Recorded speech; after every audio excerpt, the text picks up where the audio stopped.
মায়াপুর ভ্রমণের এটা তৃতীয় পর্ব, দিনটা ছিল দ্বিতীয়। নমস্কার, আমি তৃষা, দ্য ফুড ভ্যালেন্টাইনের শেষ মায়াপুরের ব্লগে তোমাদের সকলকে স্বাগত। হোটেল থেকে চেক আউট করে এবার বাড়ি ফেরার পালা। তবে ঘোরা কিন্তু এখনও শেষ হয়নি, তার জন্য ভিডিওটা কিন্তু শেষ পর্যন্ত দেখতে হবে। ব্রেকফাস্টে খেলাম 1 কাপ চা, পেটাই পরোটা আর আলু সোয়াবিনের তরকারি। ব্রেকফাস্ট সেরে চললাম নবদ্বীপের উদ্দেশ্যে। মায়াপুর ফেরিঘাট থেকে 10 টাকা করে জনপ্রতি টিকিট কেটে ফেরি পার করে নবদ্বীপ পৌঁছাতে হয়। এই নবদ্বীপেরও কিন্তু একটা ইতিহাস রয়েছে, যা একসময় সেন রাজবংশের রাজধানী ছিল। চৈতন্য মহাপ্রভুর জন্মস্থান ও লীলাক্ষেত্র হিসেবে হিন্দুদের কাছে নবদ্বীপ খুবই গুরুত্বপূর্ণ। তাছাড়া এই শহরটি রাস উৎসবের জন্য খুব বিখ্যাত। ফেরিঘাট থেকে বেরিয়ে মায়াপুরের মতোই টোটো বুক করে সবটা ঘুরে দেখার ব্যবস্থা কিন্তু এখানেও রয়েছে। নবদ্বীপের আশপাশে বেশ কিছু ছোট বড় মন্দির রয়েছে, সেগুলোই ঘুরে দেখব। এখানেও 4 জনের জন্য টোটো ভাড়া নিয়েছিল 500 টাকা।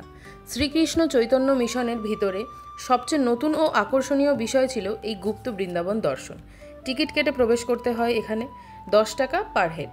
কংসের কারাগার, সীতার অগ্নিপরীক্ষা, রাসলীলা, এমন বহু ঐতিহাসিক ঘটনা বিভিন্ন মূর্তি আর লাইটের মাধ্যমে দেখানো হয়েছে।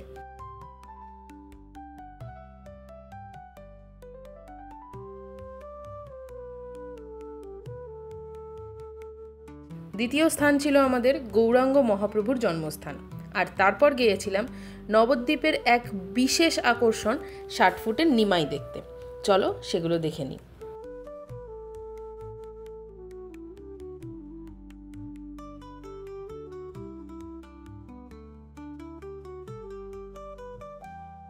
সবশেষে ছিল সোনার গৌরাঙ্গ।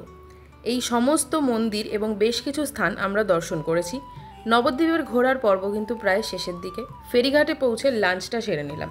খেলাম ভাত, ডাল, আলু, কাঁচকলার তরকারি এবং মাংস। তেল ঝাল মশলার ব্যালেন্স একদম ঠিকঠাক, আর খাবারগুলো সম্পূর্ণ ঘরোয়া পদ্ধতিতে রান্না করা, সেটা খেয়েই বোঝা যাচ্ছে।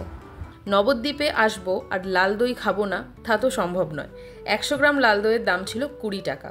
এখানে অনেকেই এই ছোট ভাঁড়ের দইটা টেস্ট করে তারপরে বড় কোয়ান্টিটিতে কিন্তু দই কিনছিল।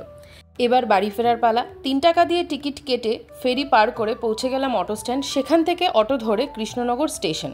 ভিডিওটা ইনফরমেটিভ লাগলে একটা লাইক করে দেবেন, আর চ্যানেলটাকে কিন্তু সাবস্ক্রাইব করতে ভুলবেন না। দেখা হচ্ছে এরকমই পরের কোনো একটা ব্লগে।